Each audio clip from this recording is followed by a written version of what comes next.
What's up, guys? Welcome back to the Intrusive Talks podcast. This is Dong. This is Ding.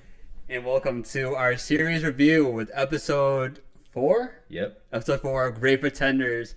I'm going to preface this. It's been so long since we recorded because we record in bulk, so it's been like 4 months. So hopefully you guys won't hate us or anything like that. But we finally got new mics. Yes, sir. We sound good, don't we? After fucking years, bro. But finally got mics. We did say we were gonna fix it, but now we finally fixed it. So let's go for it. So bear in mind, since we did the last Great Pretenders episode, that was 4 months ago. So if I mess up on the names again, it's gonna bound to happen. So you just have to deal with it. Yeah. But last off, we left. It was Paula Dickens, bro. Paula Dickens came in and said, "Yo, I'm shutting them shits down.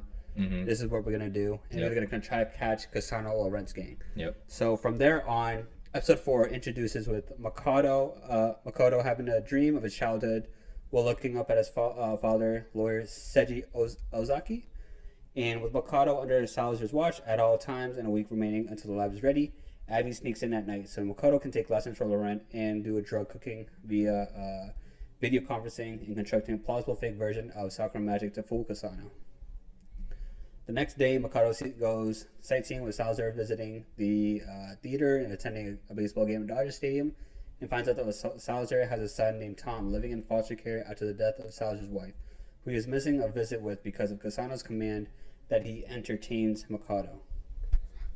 So I kind of want to say that was a lot to take in, but I remember, like, I did briefly talk about it in the beginning episodes, but the way they do the colors kind of sick, because you see like how before LA is all like very bright colors, like usually yellow, green, and blue, but this one, when they're going to flashback to like Edamora's, you see the background is very like warming, and I kind of like saw that because when he was spending time with his family, I don't know if you saw it, but literally while they were walking down, I saw all these warm colors. I was like, damn, bro, they kind of got the art style down.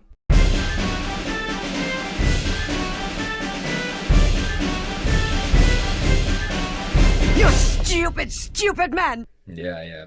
when they were spending time together, it felt like a different show.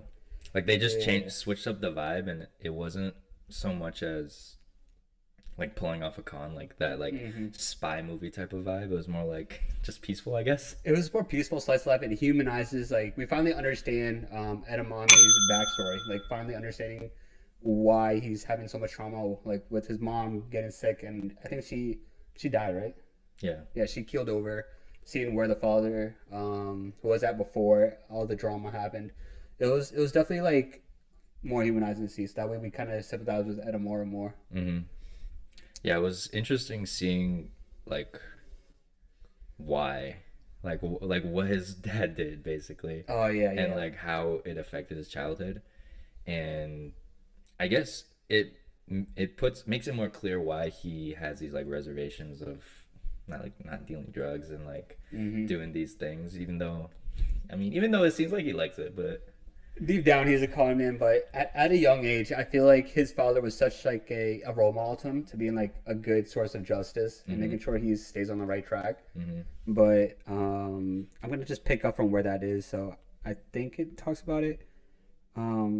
Actually, they don't. So I'm using Wikipedia summary. Shout out to them. But right now, what happens is that it gets later revealed. I think it was later in this episode or the next episode. But basically, his father gets arrested for trafficking, and that kind of sends everything into spiral on how Edamami's mom feels over, and then how Edamami kind of ended up where he is now.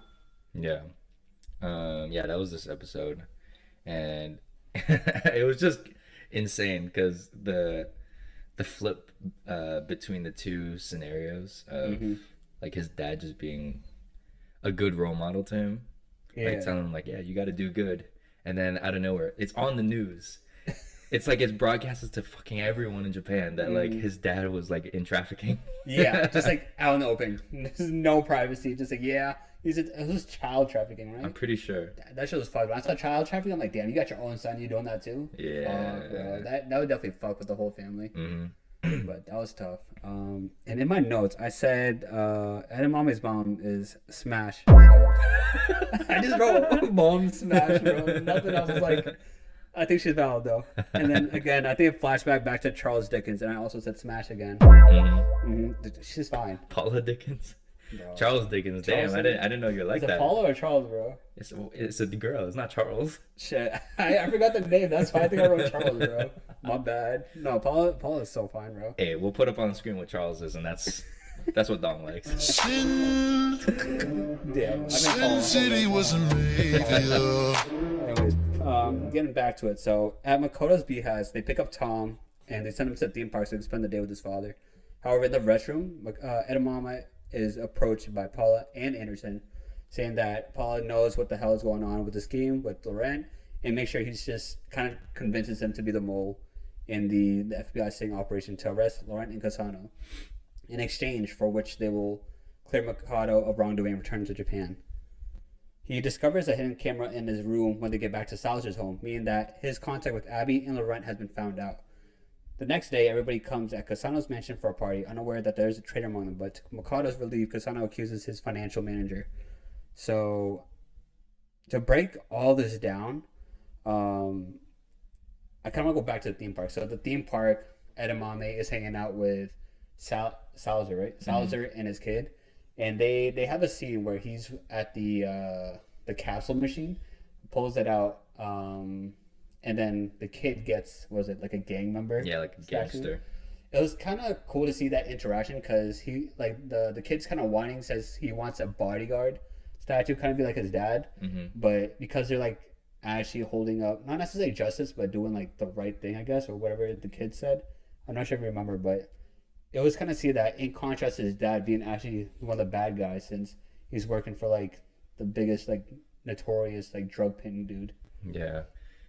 It's kind of like the different role and perspective when it's like your dad. Like, you don't see him as being someone that's like doing something bad. And I mean, I guess it goes back to Edamura when he's like thinking about his own dad, like he's just like a good guy to him, but like out in the rest of the world, he's like terrible. He's terrible, exactly. That's what I really did like about this interaction here at the amusement park, because Edamura has seen it with his own eyes. Like, damn, I could see myself in that kid, and seeing that his father really isn't really a good person. He's trying to put him on the right track, Salazar. So it was cool to see. For not for Salazar, but for the kid. Yeah. Not even for Salazar, but for the kid, dude. He's Yeah. like, damn, I want that kid to grow up with an actual good father, and not someone that's actually just doing it for the money. Yeah. Because he did have a talk later on with Edamame saying why he's being a bodyguard for. He just needs the money to make sure he gets the kid to like a good college. But seeing that, it's almost contradicting because you're doing everything you can to get money to raise your kid right, but you're not there fully To for raise the your kid right. Exactly. It's so backwards, but I understand the contradiction here, and that's why when Salazar had to talk with Edamame, they're going back and forth at that house. I was like, damn, that's a good conversation to have when they brought that up. So Yeah. that was sick. And then afterwards was the the bear. So when I first saw the camera coming out of it, I didn't know who basically planted it, because like obviously it pointed to Salazar, but I could also think like, oh, is Salazar working with Kasano or not?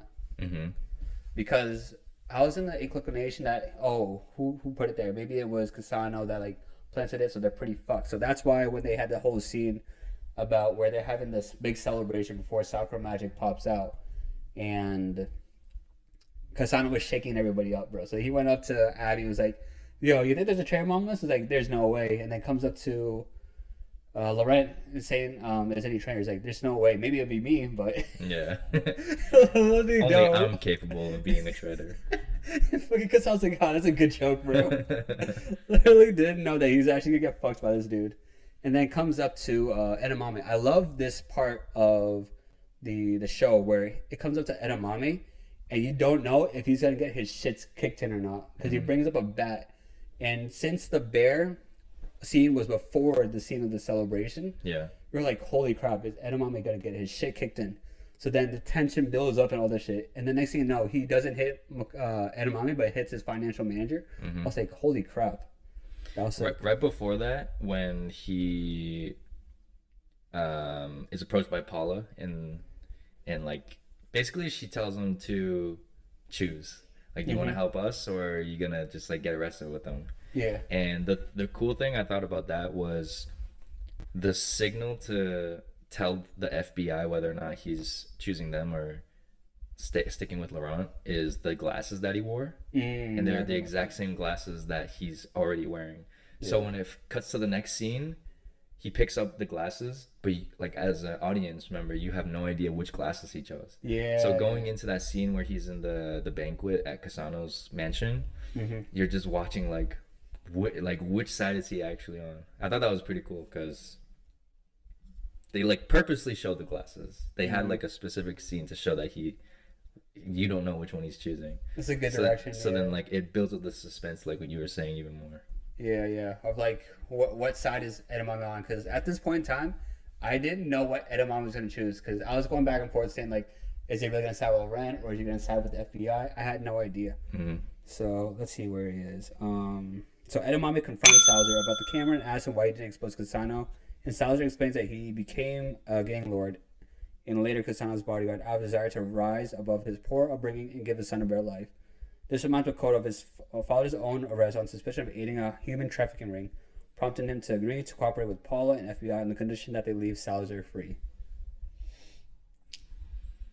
So we already kind of mentioned it back before that Edamame was talking with Salazar and just showing that contrast, but also the way that I honestly think later in this arc, I thought that Salazar was gonna die. High key. Really? I thought he was gonna die because I feel like they kept on like.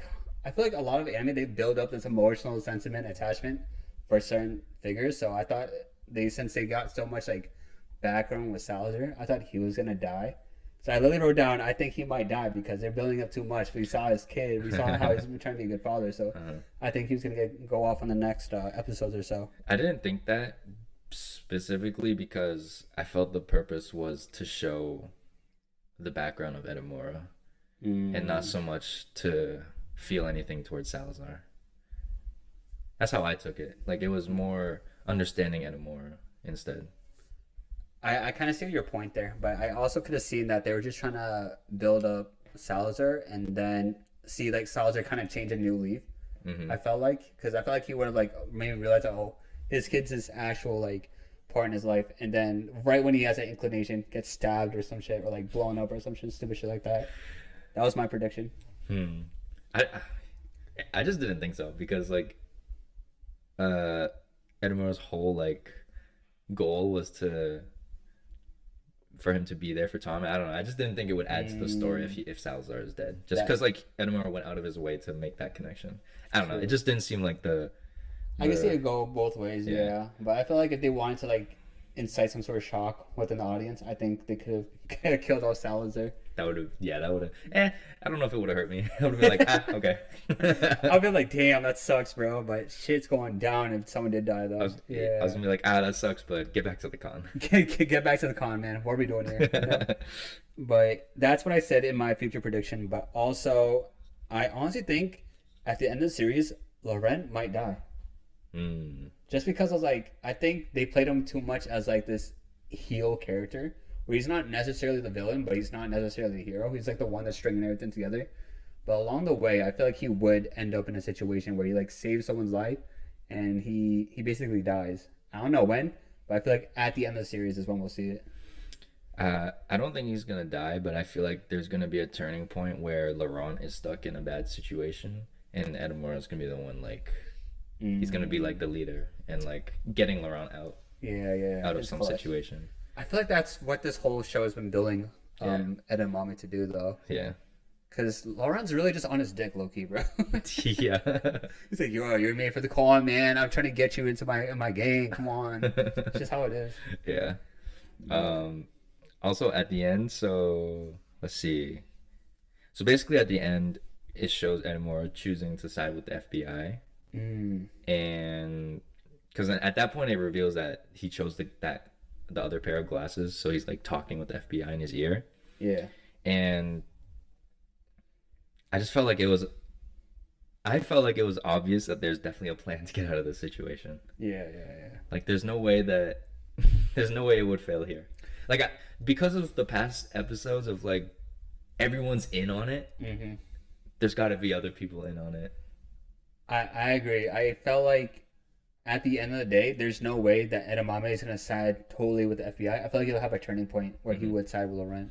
Yeah, and also I feel like Laurent has a track record of tricking Edamura to believing things.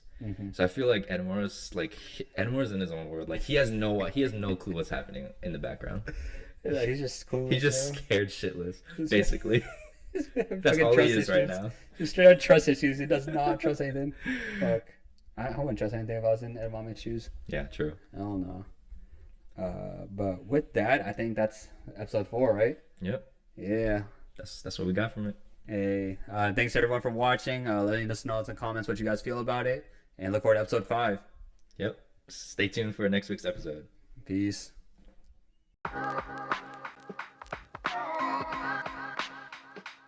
Yeah.